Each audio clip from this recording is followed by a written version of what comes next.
Amigas, amigos, muy buenas noches. Estamos en Debate Público. Estamos ya a una semana del anuncio de Donald Trump de imponer aranceles a todo el mundo prácticamente y de iniciar una guerra o una especie de batalla comercial arancelaria con los dos principales bloques comerciales del mundo, competidores de América del Norte, en especial contra Asia y después pues contra el bloque económico europeo. Este martes la propia Casa Blanca confirma que en este juego de vencidas con el gigante productivo asiático de China, los aranceles de Donald Trump hacia este mercado serán de 104% según anuncia Donald Trump, porque es la manera, según el presidente norteamericano, de que los chinos entiendan y se sienten a negociar con él. Evidentemente, lo que ha ocurrido durante esta última semana tiene características entre un show mediático, entre una continuidad del reality show de Donald Trump, El Aprendiz, en donde él dice que la confusión es la estrategia. Se ha dedicado a eso, a confundir. Los únicos que no parecen muy confundidos son los ciudadanos norteamericanos que este fin de semana salieron a protestar de manera masiva, como no se había visto en estos 3 meses de Donald Trump al frente de la presidencia, pidiendo que el gobierno de Donald Trump suspendiera los recortes, los brutales recortes en áreas sustanciales como la educación, como la salud, y al mismo tiempo frenar toda esta escalada de guerra arancelaria que está generando inflación en Estados Unidos. Es decir, los principales afectados por ahora en esta guerra de declaraciones y de imposiciones de tarifas han sido pues, los propios ciudadanos norteamericanos. Frente a este panorama, México ha respondido con una estrategia de cabeza fría, de cautela, de reafirmar los 18 programas estratégicos del Plan México y de continuar la negociación con Estados Unidos para lograr que aquellos productos que no están dentro del TEMEC, del Tratado de Libre Mercado, pues queden exentos de aranceles, es decir, que casi el 85% de nuestra economía no tenga que pasar por este castigo de Donald Trump, un castigo que hasta ahora no sabemos hacia dónde quiere llevar el asunto el presidente de Estados Unidos. Y para debatir estos y otros temas, pues tenemos a nuestros compañeros de medios públicos, periodistas, analistas, al economista de la SUFRE, Óscar Rojas Silva. Hoy sí lo dije bien, Óscar. ¿Qué tal? Profesor de Economía, colaborador del SPR Informa. Emerson Segura Valencia. Un gusto estar aquí, Genaro. Director de TV Migrante. Jesús Ramírez, amigo, colega periodista, coordinador de asesores. Azul Alzaga. Hola, ¿qué tal? Gracias. Periodista y coordinadora de Punto de Referencia y de la Información de los Medios Públicos. Óscar, en esta introducción creo que dije algunas cosas un poco en plan, pues, digamos, metafórico, pero en realidad, desde tu punto de vista, ¿qué es lo que estamos viviendo? Pues lo que estamos viviendo es un tránsito estructural, ¿no? Hemos dicho del mundo unipolar, es decir, el tipo de hegemonía de Estados Unidos que se construyó desde los 90s. En el 2008 llegó a su límite. Entonces, esto significó que Estados Unidos se concentró en actividades financieras, buscó controlar la economía mundial a través de las finanzas y provocó al mismo tiempo una desindustrialización de su mercado interno. Esa es una consecuencia del 2008. Es decir, vendrías tú abriendo el panorama del modelo neoliberal en general. Del modelo neoliberal. Exactamente, es una consecuencia de la evolución del sistema capitalista. Claro. Y que está representada en el 2008, en el centro, en el corazón de Wall Street, por eso es central, ¿no? Y que tiene que ver con lo que está pasando ahorita también con la tormenta financiera, ¿no? No es un crack. No podemos decir que es un crack de aquel estilo, sino que ahora lo que estamos viendo es que está inducido por un uso dual de política comercial con una política geopolítica, es decir, de reordenamiento. Estados Unidos ya no puede mantener la hegemonía unilateral o unipolar, y entonces ahora está en este momento de regionalización, se está retrayendo, por eso está marcando aranceles, una reorganización, un hiperproteccionismo, que es todo lo contrario al modelo de liberalización que se había planteado, y en ese juego dual entre la cuestión de reestructuración geopolítica más la política comercial de aranceles, pues lo que estamos viendo es que no es un crack en el sentido tradicional, sino que está inducido debido a la necesidad de transformación de las relaciones de dominio internacionales. Sí, está inducido. Pero aquí estamos rompiendo una regla de oro del neoliberalismo, la no intervención del Estado para cambiar el mercado. Aquí estamos viendo de manera cínica, abierta, cómo se utiliza un gobierno para cambiar las reglas comerciales del mundo, cuando la narrativa de los últimos 40 años había sido la desregulación, la no intervención del Estado, permitir que el libre juego de las fuerzas del mercado se autorregulara y permitiera prosperidad y compensación. Ahora vemos que eso no le convino, por lo que dice Oscar, es decir, la desindustrialización de Estados Unidos, la pérdida de hegemonía, también el retroceso económico mismo de su capacidad productiva, que fue perdiendo dinamismo y que, bueno, intentó sustituirlo por la vía financiera, que no funcionó, y quien se fortaleció como, pues ahora sí que como potencia emergente es Asia, y eso es lo que con un golpe de mano se intenta cambiar.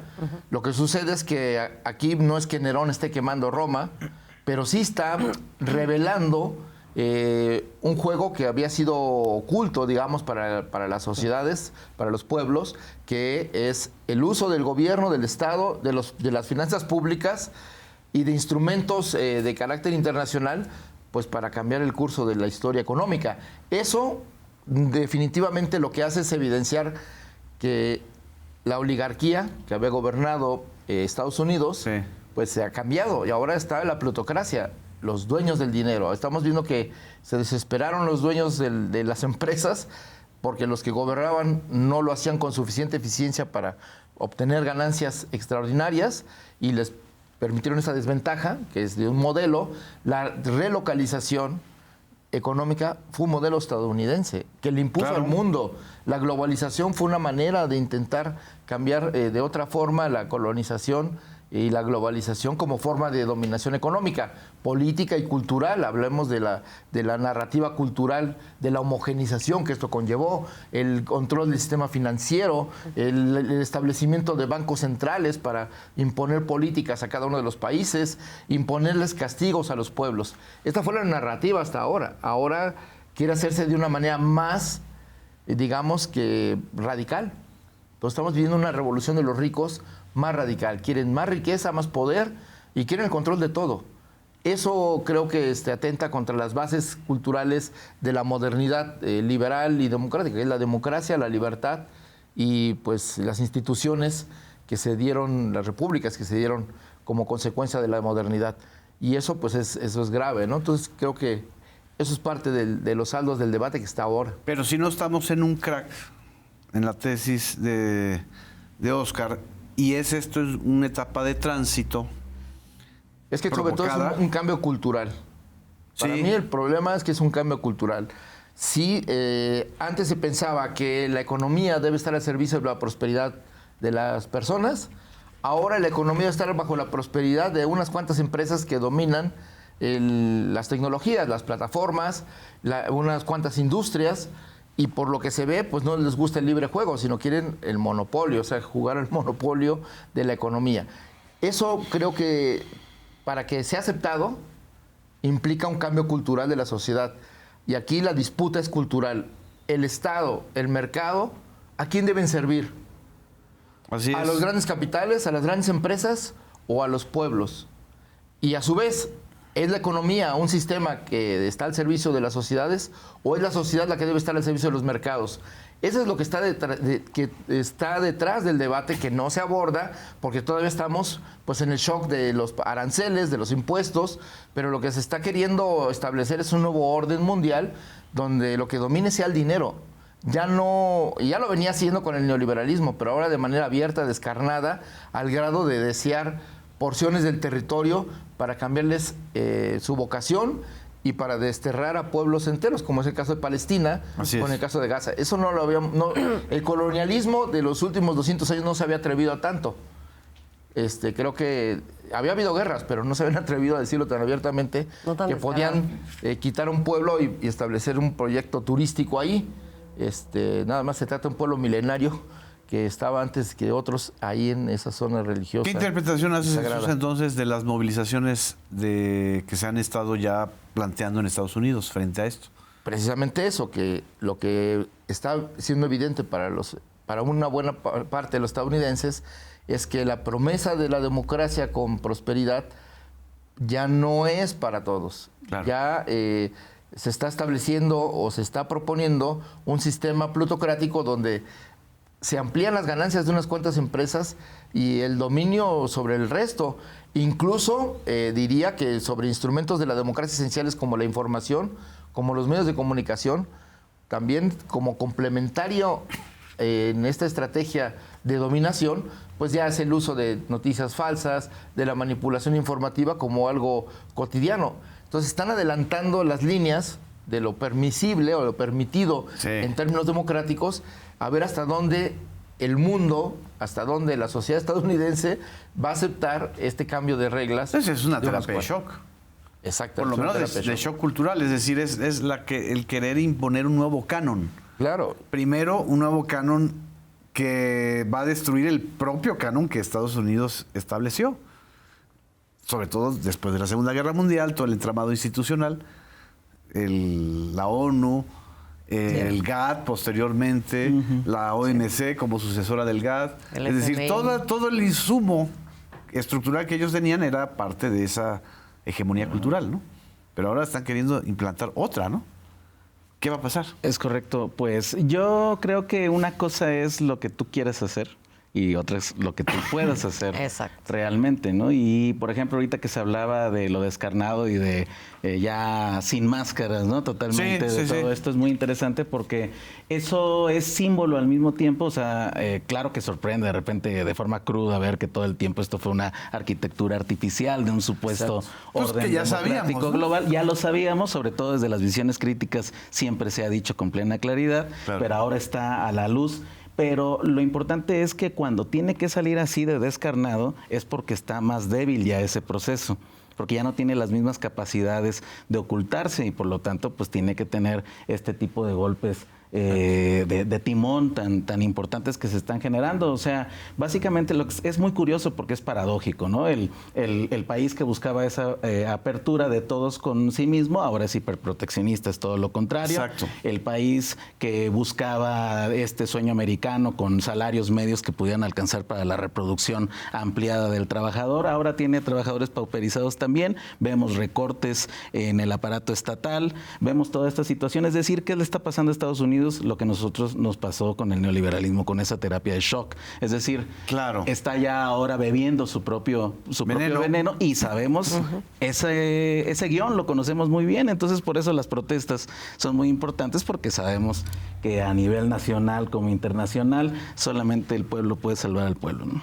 ¿Coincides con este planteamiento de Jesús? De la plutocracia norteamericana se desesperó, ya no les funcionaba este modelo bipartidista simulado y ahora pues tienen a Trump para que conduzca. Bueno, lo que pasa es que Estados Unidos siempre ha sido una amalgama entre su forma estatal y la fuerza de sus capitales concentrados enormes, ¿no? De hecho, esos son capitales como grandes barcos que van a lo largo y ancho del mundo y utilizan a su estado, de hecho, desde siempre, pues, ¿no? Entonces, ahora lo que estamos viendo, pues, es la desesperación de que las condiciones productivas de China van 3 veces más rápido que en su región. Entonces, y eso que China usa descarada y descarnadamente lo que los norteamericanos le criticaban, ¿no? Sí, bueno, es que es el uso del Estado. ¿Qué necesitas? Vamos a meternos a la Organización Mundial del Comercio con esas mismas reglas. Va. y logra estos resultados. Entonces ahora Estados Unidos se ve rebasado después de su sueño financiero, decíamos, pues la realidad concreta es de que solamente la industria es la que permite tener las capacidades de reproducción, y entonces con esa tendencia tan marcada, pues obviamente que los grandes capitales de Estados Unidos, pues viene la pregunta, ¿y qué vamos a hacer? ¿No? Bueno, pues la única respuesta que ellos tienen, pues es más de lo mismo, que es más desregulación, más pauperización del trabajo y, por supuesto, pues el uso sistemático de la amenaza, ya sea por forma militar o ya sea por guerras proxy, pues, ¿no? O en el contexto que estamos ahorita, y la respuesta mexicana, ¿no? con un plan como el Plan México, que es un plan de reindustrialización y de relocalización y de reforzamiento de la industria interna, en este contexto, ¿lo ves correcto? Es el antídoto. O sea, de hecho, la fortaleza de los BRICS en general, que tienen esta aceleración 3 veces más rápida que el bloque occidental, tiene que ver con el metabolismo que surge de la reconstrucción de infraestructura, permitir que los países, sus mercados internos estén integrados regionalmente y, por supuesto, eventualmente este principio de que los países puedan producir lo que consumen, y el último, el corolario, es producir maquinaria, ¿no? Bienes de capital, ¿no? Entonces es una senda que es, digamos, que el antídoto en general, porque lo financiero siempre va a ser hueco porque está basado en la especulación. Entonces no hay nada como fortalecer el mercado interno como una estrategia actual frente a la tormenta financiera. Azul. Y que hay que decir, no es actual. De alguna manera, México viene ganando terreno en ese camino desde antes de que esto ocurriera, desde el sexenio pasado, lo cual permite llegar a este escenario con una serie de factores fortalecidos y probados frente a los actores que tienen que participar en esto. Por ejemplo, la iniciativa privada nacional y también la internacional, frente a un mercado interno que ya había estado siendo fortalecido, ¿no? A través de los salarios, a través de los empleos, a través de un modelo de infraestructura, de crecimiento de infraestructura que permite que eso siga creciendo.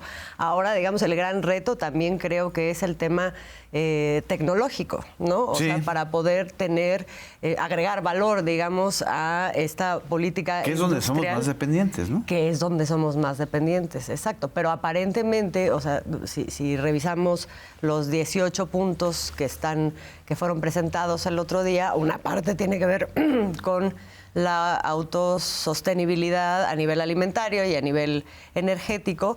Otra parte tiene que ver cómo generamos instrumentos y facilitamos la inversión extranjera, y dentro de eso, y la inversión también nacional, y dentro de eso está el desarrollo de las capacidades tecnológicas en capacitación, etcétera, que es la parte, digamos, más débil que teníamos como eslabón, pero que se ve muy claramente que es de los grandes compromisos y prioridades también en este momento, ¿no? Emerson. Sí, sin duda, digamos que se cae el telón de este arreglo institucional de posguerra, ¿no? O sea, del siglo pasado, ¿no? O sea, esta construcción de instituciones comerciales, de instituciones políticas, incluso multilaterales, a partir, digamos, que se creía que iban a dotar al sistema global de certidumbre y sobre todo iban a evitar el conflicto. O sea, digamos que ese arreglo, o sea, ese telón se cae, ¿no? Y justamente una de las premisas, ¿no?, de que la interdependencia económica y comercial entre los países iba a disuadir, iba a desincentivar el conflicto entre los países, ¿no? Sí. O sea, justamente iba a evitar que llegaran a un conflicto bélico, una disputa territorial. Y a partir de eso también en la arena comercial, pues digamos que estas instituciones, la OMC, ¿no? Digamos, los mecanismos de solución de controversias, ¿no? De todo el andamiaje, las reglas de juego, o sea, digamos, liberal, digamos que ahorita, pues digamos que su mismo promotor es quien las dinamita, ¿no?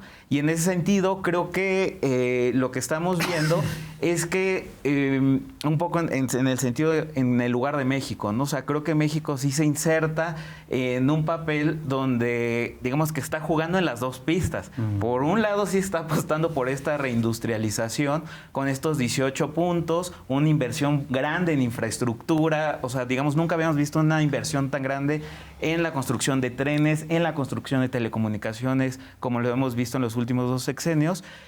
Pero al mismo tiempo está amarrado, digamos que al arreglo con sus modificaciones, pues, del Telecán, ¿no? Que después se modificó y fue el Temec, pero digamos que está jugando en la pista del libre comercio, ¿no? Y está jugando en la pista de la reindustrialización, ¿no? Esa postura dual de México creo que le favorece sin duda en este contexto global, y al mismo tiempo que Estados Unidos, pues digamos que los aliados tradicionales, entendiéndose en Europa o en Occidente, digamos que se cae también ese arreglo político, por así llamarlo, pero que pues si nos vamos a los últimos años, pues ni el comercio, ni la interdependencia económica, ni la globalización, ¿no? O sea, evitaron conflictos armados, tampoco evitaron conflictos territoriales, ¿no? O sea, viendo lo de Rusia y Ucrania, tampoco evitó, digamos, momentos, o sea, en relación de Estados Unidos con América Latina, digamos, siguió teniendo una postura, digamos, dura respecto a Venezuela, respecto a Cuba, ¿no? O sea,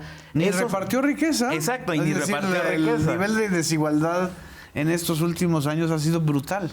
O sea, se ha ido concentrando muchísimo más, ¿no? Y eso está provocando que incluso, pues digamos que el mundo del revés, ¿no? Estamos viendo que la Unión Europea hoy anuncia, ¿no? Que va a buscar un acercamiento con China, ¿no?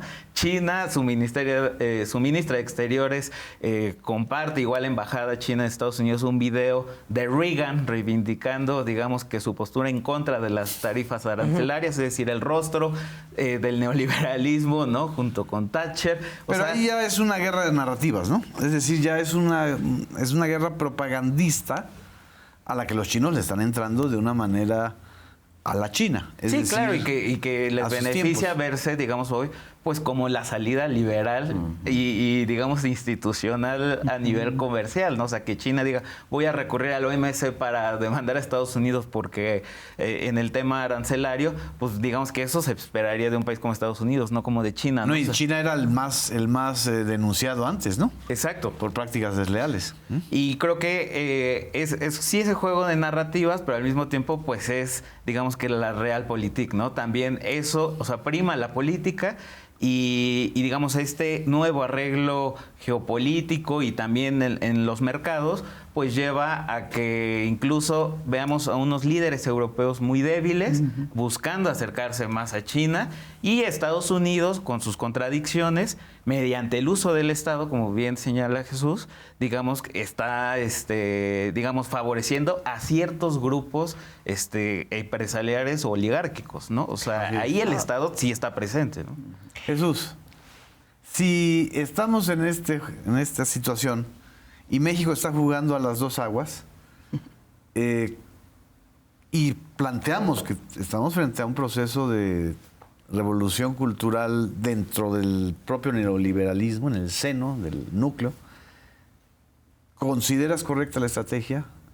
Bueno, yo creo que ha llevado México. México, y particularmente la presidenta Claudia Sheinbaum, se ha destacado en con desconcierto mundial por tener una posición sensata, una posición cauta, inteligente, pero firme, no de entrega ni sumisión, como habían tenido los gobiernos del PRI y del PAN anteriores, pero tampoco estas cajas destempladas de convertir en una causa ideológica un tema comercial y de relaciones entre naciones.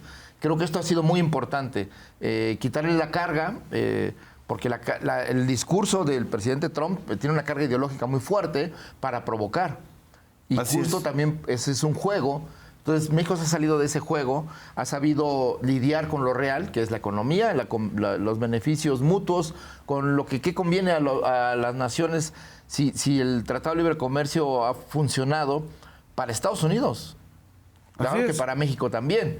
Pero si hacemos un balance, le ha convenido lo que ha pasado. O sea, aquí se han beneficiado de los recursos naturales, del agua, del trabajador mexicano, que es de los más industriosos, de los más trabajadores del mundo, pero al mismo tiempo con salarios más bajos que en Estados Unidos.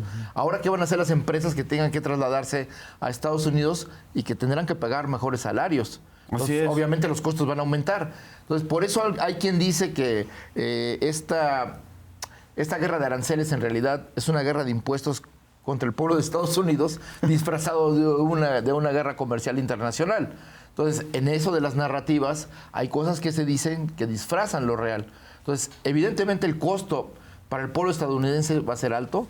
Por eso las encuestas ya están marcando un distanciamiento de Trump, del entusiasmo inicial hacia Trump, y bueno, pues una baja de su aprobación y un rechazo a la mayoría de sus medidas, particularmente los aranceles, que ahora pues alcanzan rechazos de arriba del 60%. Así es. Entonces creo que, y en muy poco tiempo se está erosionando el respaldo social, o el bono democrático que tenía Trump, se lo está ejecutando muy rápido. Entonces creo que él quisiera, por lo que dice hacia China, que la negociación de toda esta guerra de aranceles pase rápido, porque hacia adentro el costo político está siendo muy Exacto, la muy prisa la fuerte. tiene él. No olvidemos esa campaña electoral donde Musk fue muy destacado para elegir una jueza en Wisconsin y perdió.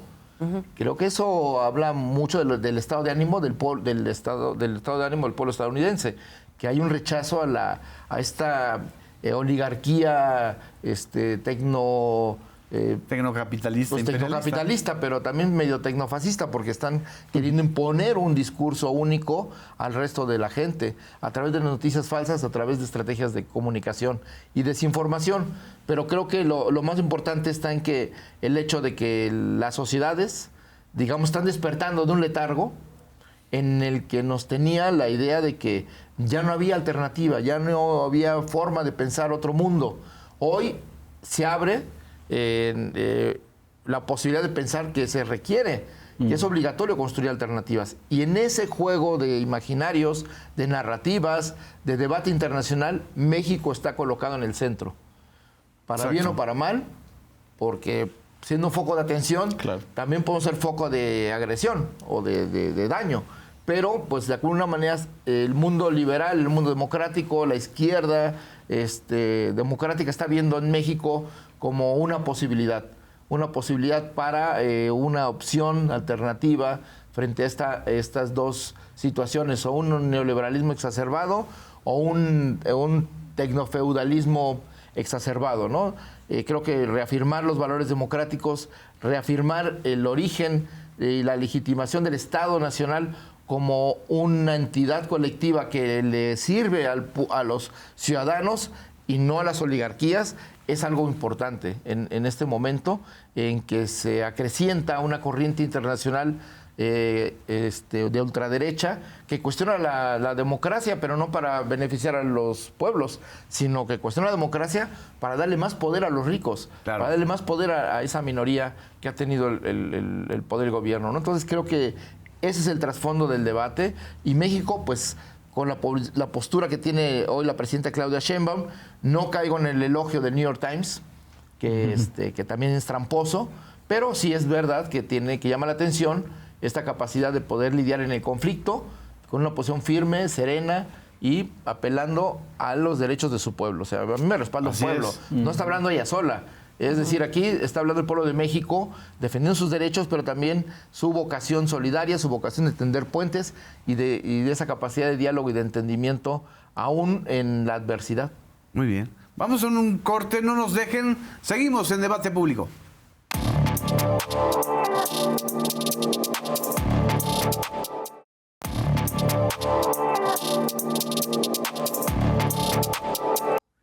Regresamos a Debate Público. Estábamos analizando en la primera parte el gran marco, digamos, de análisis de lo que está ocurriendo en esta coyuntura de tarifas arancelarias y de guerras comerciales financieras, sobre todo. Lo que planteamos en la mesa es que esto va mucho más allá, que es un cambio estructural, o es el tránsito de un cambio de estructuras, o es una revolución cultural en el fondo del mismo núcleo promotor del neoliberalismo. ¿Cómo ha reaccionado México ante eso? Todos estamos viendo que la estrategia llevada a cabo por la presidenta Claudia Sheinbaum, por su gabinete, ha sido una estrategia hasta el momento exitosa.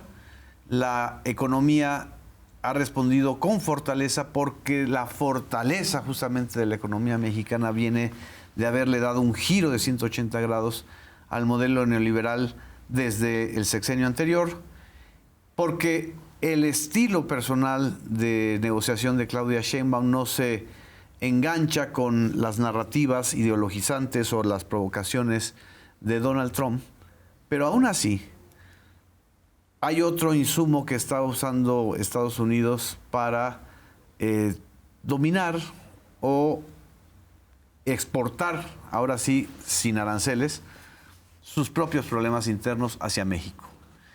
Y en ese sentido, el tema de las presiones en materia de seguridad pública, en materia de combate al narcotráfico, en materia de echarle toda la responsabilidad a México por la crisis de consumo de fentanilo que tiene Estados Unidos, también ha generado otra atmósfera. Este martes, la presidenta Claudia Sheinbaum, al hacer un balance de la política de seguridad pública en sus 6 primeros meses de gobierno y también de responder a esta especulación de que van a lanzarse drones desde Estados Unidos para capturar a cárteles del narcotráfico o a capos, la respuesta de hoy es muy importante destacarla y vamos a ver este fragmento. Hay 12 homicidios menos diarios de los que había en septiembre en el país. Tiene 4 ejes y los 4 son igual de importantes. El primero es la atención a las causas, que durante años se abandonó. Lo segundo es el fortalecimiento de la Guardia Nacional. Es un trabajo permanente de capacitación, de formación de mandos, que hacen que se fortalezca la Guardia. El tercero, muy importante, es la inteligencia y la investigación, que eso se ha fortalecido en la Secretaría de Seguridad Ciudadana en coordinación con todas las áreas de inteligencia del gobierno federal y de los gobiernos estatales. Entonces, el área de inteligencia de la Secretaría de la Defensa Nacional, de la Secretaría de Marina, del Centro Nacional de Inteligencia, se coordinan para la seguridad pública. Azul, ¿qué reflexión tienes sobre esto y la respuesta de la presidenta el día de hoy? A ver, creo que la respuesta de la presidenta es muy adecuada, pero es adecuada en función, y creo que eso hay que destacarlo, en función de los datos de el avance en materia de seguridad en el país, que me parece a mí, en función de esta estrategia. Me parece a mí que es fundamental, digamos, que tengamos esa película y ese seguimiento, porque lo más factible es que, dada el escenario que está empezando a vivir Estados Unidos y se va a poner más intenso, pues busque cambiar el foco de atención justamente hacia estos 2 instrumentos que ha usado todo el tiempo, que es el tema de la migración y el tema del narcotráfico o del consumo de fentanilo en Estados Unidos, lo más factible. O sea, ya lo ha hecho, lo hace permanentemente a través de la generación de estas narrativas. Y ahorita que se va a poner muy tensa la situación en Estados Unidos por el aumento de la inflación, por la pérdida de empleos, por la... O sea, hay una cosa que se plantea de pronto como si Estados Unidos fuera, o el gobierno de Estados Unidos fuera un poder omnipotente, cuando no necesariamente es así. Ahorita no solamente tienes una población que ya se está empezando a movilizar, tienes una fractura dentro del gobierno de Estados Unidos, tienes sectores empresariales que están reaccionando al tema de los aranceles porque resulta que ni las empresas se pueden regresar tan rápidamente o venir como está planteando Donald Trump, ni tampoco tienes una producción que no esté totalmente integrada, de manera que tus propios aliados ahorita están sufriendo. Estaba viendo el otro día cifras de la pérdida de los grandes empresarios aliados multimillonarios de Donald Trump, están teniendo pérdidas millonarias por lo que está pasando en los mercados. Entonces, ya tienes ahí una serie de reacciones en contra de tu política. ¿Qué es lo más factible? Que entonces Donald Trump lo que va a hacer es fortalecer o intensificar su campaña basada en la acusación de que todo lo que está mal dentro de Estados Unidos tiene que ver con los ilegales. O con los factores externos. La estrategia siempre... Exactamente. El meollo de la cultura WASP, de la cultura blanca, anglosajona y protestante, iluminados, casi fundamentalistas, es que tenemos que luchar contra una amenaza. Exacto. Y contra una amenaza externa. Es el discurso de Trump en el tema de los aranceles, ¿no? Los aranceles no son vistos como un problema de la estructura del capitalismo y de las deficiencias ya del modelo económico norteamericano, sino que han maltratado a Estados Unidos, ¿no? Exacto, por eso China. creo que hay y también ahora México tiene desde hace ese tiempo pretexto México. de ser Exacto. el receptáculo de las amenazas por el narco y por los migrantes, ¿no? Exactamente, que además los fusiona Estados Unidos en una misma cosa luego, ¿no? Los fusiona con el fentanilo, además, ¿no? A través del tema del fentanilo. Entonces creo que hay que tener como mucha conciencia de que esto seguramente va a pasar.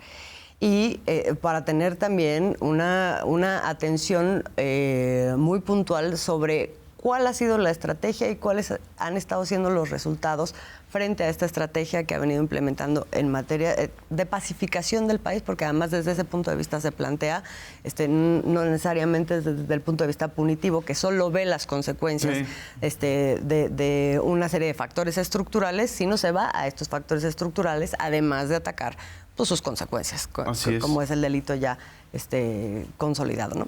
Emerson, ¿por qué en estos momentos el tema migratorio o el tema de la amenaza migratoria y de la persecución a los indocumentados, a las personas que están en condiciones indocumentadas, ya no es tan fuerte como al inicio? ¿Es una estrategia o sí está ocurriendo una persecución? Es que no hay que olvidar, justamente creo que está vinculado a lo que señalaba Jesús en cuanto a esta confrontación o esta reacción cultural, ¿no? Sí. O sea, no hay que olvidar, bueno, el fin de semana el periódico francés, ¿no?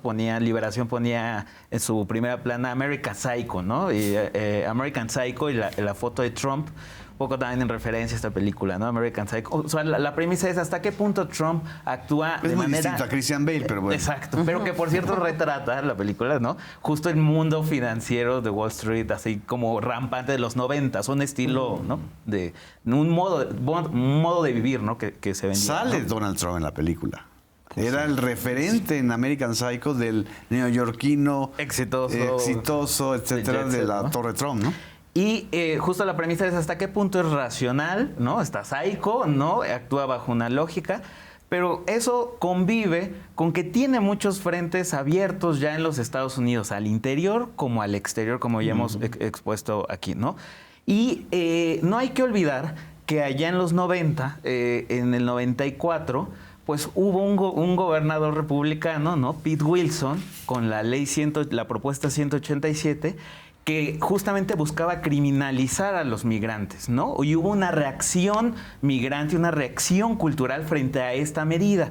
Digamos que la propuesta 187 fue puesta, digamos que como el planteamiento que lo llevó o que lo iba a llevar al triunfo electoral, ¿no? A Pete Wilson. A Pete Wilson, ¿no? Que ya había sido gobernador, ya venía, digamos que muy de capa caída, era para un siguiente periodo, pero que justamente ese momento de esa reacción cultural frente a esta medida antimigrante significó el colapso del Partido Republicano en California, ¿no? Okay. Entonces, lo que estamos viendo es que estas medidas, digamos, este discurso antimigrante, si bien se puede decir que apela a su base xenófoba, que apela a su base antimigrante en ciertas localidades, lo cierto es que la integración México-estadounidense es inevitable y los mismos estadounidenses saben la importancia que significan para su país, incluyendo a los empresarios, incluyendo, digamos que a los mismos estadounidenses. O sea, esta identidad binacional México-estadounidense es inevitable y digamos que en este cálculo, pues digamos que no sería muy bueno tener un pequeño ejército de 30, 40 millones de México-estadounidenses en tu país, ¿no? O sea, creo que sí, hasta cierto punto sí dimensiona este discurso antimigrante, hasta cuándo puedes tirarlo, ¿no? Porque el mismo Partido Republicano, fue... ¿Tú crees que Donald Trump tenga conciencia de eso? Sí, lo tiene. Sí, yo creo que y tiene una conciencia propagandista. Sí. Pues sabe que en este momento el tema migratorio no es un tema ganador porque se redujo muchísimo. Se redujo 90% el flujo migratorio. Entonces, él lo ha dicho públicamente, ese es un resultado de su política. Bueno, la presidenta Claudia Sheinbaum le recordó que en realidad ese tema de la manera en cómo estaba situándose hoy el tema migratorio en la relación bilateral ha sido una tarea mayor de México. Así es. Respetando los derechos humanos, buscando alternativas humanitarias para la migración, pensando que no es un delito ser migrante, pero bueno, que de alguna manera hay que regular la migración. Entonces, México está con políticas y medidas para regular la migración que pasa por su territorio y que está beneficiando a los Estados Unidos y a su preocupación sobre la migración. Pero el tema migratorio sigue siendo un tema ganador. Recordemos que la derecha y la ultraderecha construyen sus políticas a través del miedo. Entonces necesitan construir un enemigo externo que dé miedo al pueblo estadounidense en este caso. Y bueno, pues han sido los migrantes de manera tradicional en los últimos 100 años uno de los actores que han utilizado para meter miedo y para usarlo como arma política y de control. Entonces, es decir, no hay elecciones ahorita, por eso recordemos que la primera vez que puso aranceles Estados Unidos después de la Primera Guerra Mundial vino acompañado de una expulsión masiva de mexicanos. Claro. A finales de los años 20 y principios de los 30. Y una campaña xenófoba contra los mexicanos, comparándoles con animales, comparándolos con lo peor de la existencia humana. Así es. Por lo tanto se justificaba los linchamientos, la expulsión y la criminalización. Eso ya lo vivimos. Entonces creo que ahora también la conciencia de los mexicanos allá, del pueblo mexicano, pues está, digamos, construida también sobre la base de esa experiencia. Entonces no vamos a caer en esa trampa de, digamos, de construir un enemigo externo en los Estados Unidos. Somos pueblos hermanados por la geografía, por el planeta, por la economía, de la humanidad misma. Entonces necesitamos necesariamente que ponernos de acuerdo para salir adelante en temas de agua, en temas territoriales, en temas de migración, en temas económicos. Pero creo que siempre, y esa es la diferencia de este gobierno, de los últimos dos gobiernos de México, es que es con respeto a la soberanía. Claro. Y con propuestas propias. Y pensando en cómo beneficiar al pueblo de México. Antes todos los gobiernos estaban encargados de cómo le entregamos los recursos naturales y cómo sometemos al pueblo de México para que no proteste y acepte las peores condiciones laborales, las peores condiciones de inversión. Recordemos el sistema de haciendas de la época de Porfirio Díaz. Era un sistema que beneficiaba a los empresarios estadounidenses para el despojo y digamos, la apropiación de los recursos naturales, más destacadamente el petróleo. Pero creo que eso está cambiando, pero está cambiando también porque está cambiando la conciencia de la humanidad respecto a la migración y respecto a lo que yo digo, cuál es el destino de las sociedades en relación a la economía y el progreso o la prosperidad. Creo que antes se nos vendió una idea diferente, que solo las empresas, los empresarios y una minoría podían llevar a buen destino, buen puerto a las sociedades. Hoy eso ya no opera en el imaginario colectivo. Las nuevas tecnologías, el uso de las mismas para generar alguna economía virtual, el protagonismo de los ciudadanos o los individuos como generadores de contenido, pero entonces también de economía y de movimiento informativo, está también cambiando la conciencia de la gente respecto al papel que podemos jugar todos para el mejoramiento de nuestra sociedad. Entonces, creo que estos unilateralismos, estos formas de apropiarse el desarrollo de la humanidad en un pueblo o en una nación o en una minoría, pues ya no funcionan, por más de que insistan los medios en construir esta narrativa, ¿no? Creo que es algo importante y con lo que está topando todos los gobiernos en relación a sus decisiones. Y que forma parte, creo, de la excepcionalidad mexicana, ¿no? O sea, la relación entre México y Estados Unidos, pues difícilmente la va a tener Estados Unidos con otro país en el mundo. O sea, dado que comparten una frontera y es hasta un tema de seguridad nacional, ¿no? Esa frontera. Entonces yo creo el nivel de codependencia es mucho mayor que el de altísimo. Canadá con Estados Unidos, por ejemplo. Sí, no, es muchísimo. Entonces yo creo que esa excepcionalidad de esa situación geográfica, esa relación, yo creo que la presidenta lo ha identificado muy bien y que el mismo equipo de Trump, yo creo que justamente con un afán propagandista, bueno, si la amenaza inmediata en campaña eran los migrantes, ¿no? O sea, ya ganó, ya llegó a la Casa Blanca. Bueno, botón 2, la amenaza es el fentanilo, botón 3, ¿no? Los aranceles, los narcotraficantes. O sea, creo que se va a diversificar su amenaza exterior, ¿no? Claro, es un Nintendo, ¿no? Pero entonces, Oscar, ¿cómo ves tú? A final de cuentas también es un tema económico. O sea, no puede expulsar a los migrantes de la noche a la mañana como él quisiera, aunque la retórica lo esté sosteniendo, ¿no? Por supuesto, existe esta simbiosis pues desde la Segunda Guerra Mundial, básicamente. Así es. En el programa Bracero, por ejemplo, pues ya desde ahí la fuerza de trabajo mexicana pues sostuvo la industria estadounidense, y luego más recientemente pues también cuando Estados Unidos decíamos que se financiariza, se deslocaliza, y pues una de las primeras paradas en ese proceso es México, por supuesto, aprovechando este diferencial en los salarios, ¿no? Pero que en toda esa dinámica, por ejemplo, ahora con la industria automotriz también se ve que también la cooperación es incluso de alta tecnología. O sea, incluso tenemos aquí en México de las fábricas más rápidas para ensamblar automóviles, ¿no? Entonces ya tenemos un combo ahí interesante en muchos niveles, por lo cual pues yo creo que va a haber, como se dice, esta excepcionalidad de vecinos, pero en una nueva condición, donde, por ejemplo, hasta ahora hemos visto de que se habló de la liberalización, de que las mercancías puedan ir para todos lados, luego de que los capitales productivos puedan ir para todos lados, pero menos las personas. El factor las personas, exactamente. Claro. Entonces, yo creo que el humanismo mexicano en su posibilidad de proyectar una política comercial integral, se puede hablar de que, bueno, pues vamos hablando también de esa última liberación que es necesaria. Y en ese sentido, pues la relación de México y Estados Unidos ha sido un laboratorio muy potente para ver cómo dos naciones pueden tener incluso este tipo de dualidades, ¿no? Además, interesantes como lo que ahorita señalaba Emerson, de que México está en la pista del desarrollo, pero también está en la pista del sur global, ¿no? Claro. Y entonces también hay que hacer esto que está en el Plan México ahí. Somos cepalinos y monetaristas al mismo tiempo. Y dependentistas, ¿no? También.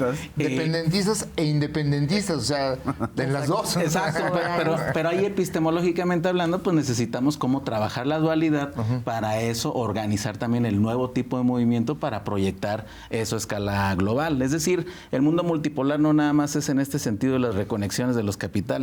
El mundo multipolar también permite que las distintas culturas y las distintas tradiciones políticas también contribuyan a esta nueva reorganización, porque si no, pues ya vemos que la agenda es más de lo mismo del hasta este momento país hegemónico en retirada, y que ahora pues se necesita estos principios de soberanía económica, y pues hay que ser creativos también, ¿no?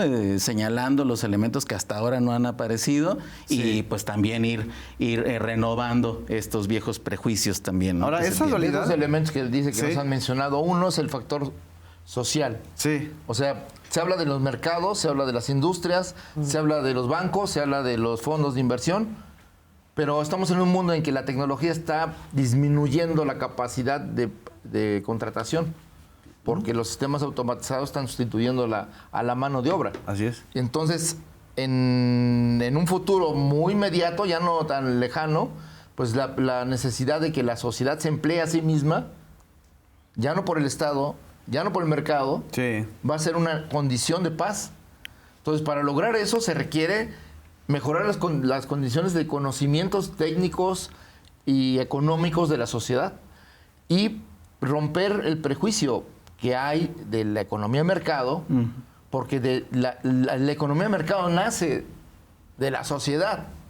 Entonces, el hecho de que el factor humano no sea solamente mano de obra, sino también sea un factor de organización económica y de producción con otras reglas, hablo de la economía social, pues va a ser una necesidad, porque si la industria cada vez más tecnologizada no va a dar empleo, pues y el Estado tampoco puede invertir dinero para darle empleo a todos, pues tiene que generarse condiciones en las que la sociedad genere su propio empleo y sus propias formas de organización financieras, económicas, de intercambio, para satisfacer sus necesidades y para crear condiciones de igualdad, porque también la marginación económica no solo es una situación de desigualdad, sino también de exclusión. Y es un factor de violencia y que genera, digamos, pues inconformidad.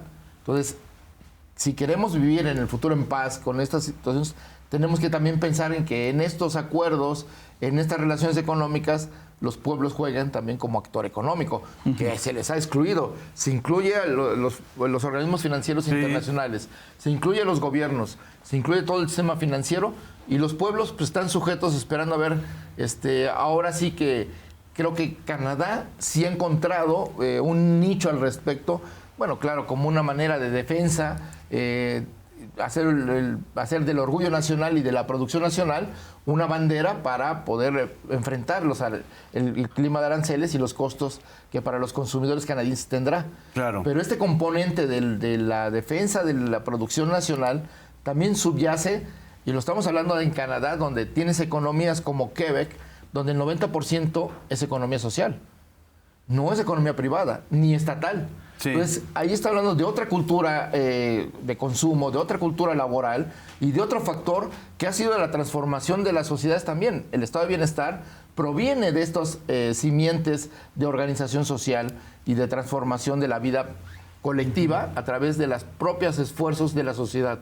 Y ese es un factor que todavía está por descubrirse en sociedades como la estadounidense, donde el mayor número de cooperativas del mundo está en Estados Unidos, cuando no tienen un peso, digamos, institucional o un reconocimiento legal en el sentido de los planes de gobierno. Existen como actores y son muy activos. Pero están fuera, del marco institucional, porque no se les visualiza. Del canon. No hay una política de estimular este tipo de organización. Entonces creo que si se busca nuevas formas para romper esta lógica de estar sujetos al mercado egoísta o al mercado dominado por el interés del dinero financiero. O por el Estado. O por el Estado, que es como una visión autoritaria que en Estados Unidos estamos viendo como las tres juntas, cosa especial. Buscar que el factor democratizador de la democracia sea esta autoorganización social que puede incidir y puede ayudar a resolver problemas. Por eso cuando se dice de las políticas de seguridad que aquí se atienden las causas, este factor humano que puede resolver o ayudar a resolver los grandes problemas de las sociedades es fundamental. No solo atender las causas desde la perspectiva paternalista del Estado, sino que la sociedad también se dote de sus capacidades para contribuir a la construcción de una cultura de paz, al mismo tiempo pues una cultura de la prosperidad, pero también de la compartición. Claro. Porque va a haber prosperidad en el 1% de la sociedad, pero si el 99% no tiene riqueza y está arrojada a la pobreza, va a haber violencia. Y eso es justo que de la crisis del 2008 y 2009, lo que surge es esta reflexión de que no puede seguir pensándose en una sociedad económica, política y socialmente democrática en el que se beneficie solo a una pequeña minoría, el 1%, a costa del medio ambiente del planeta y de la prosperidad del 99% de la sociedad. Eso ya no puede ser posible, y si algo creo que todo esta rebambaramba económica, esta guerra de aranceles puede llevarnos a pensar que ya es el momento de una alternativa a este sistema basado solo en la lógica de la ganancia. Sí. Nos quedan 2 minutos, Óscar. Reflexiones finales. Pues yo creo que cuando estamos hablando de que es un cambio estructural, yo sí combinaría y recuperaría de que pues hay que poner atención de cómo se está reorganizando objetivamente las estructuras, pero creo que esta pista de lo subjetivo, de la renovación de lo subjetivo también es muy importante, porque los pueblos solamente se mueven soñando, ¿no? O sea, solamente viendo en el horizonte a dónde alcanzar otro tipo de estructuraciones es muy importante. ¿Estás hablando del sueño mexicano? Puede ser un concepto que nos ayude en este sentido, precisamente porque, por ejemplo, en nuestro marco de referencia, que somos una economía mixta, ¿no? Que está el sector estatal reconocido, el sector privado reconocido, pero el sector social es el que puede ser... Que está reconocido en la Constitución. Por supuesto, ¿no? Entonces, pero no ha tenido sustantividad en el análisis de todo eso. O sea, ha pervertido la organización de cooperativas y todo eso. Exacto, o sea, y no han tenido, vamos a decir, que el pH en el mercado para poder surgir, ¿no? Y eso es lo que tenemos que ir también planteando. Hay que hacer una renovación muy profunda de la ciencia económica en nuestro país. La ciencia económica en el país nació de la Revolución Mexicana y ahora podemos hacer también una ciencia económica que salga de la Cuarta Transformación. Porque necesitamos hacer esta creación de nuevos organismos no nada más para México, sino para contribuir a la integración americana completa, ¿no? Muy bien, aterricemos. Bueno, estamos ahorita en el...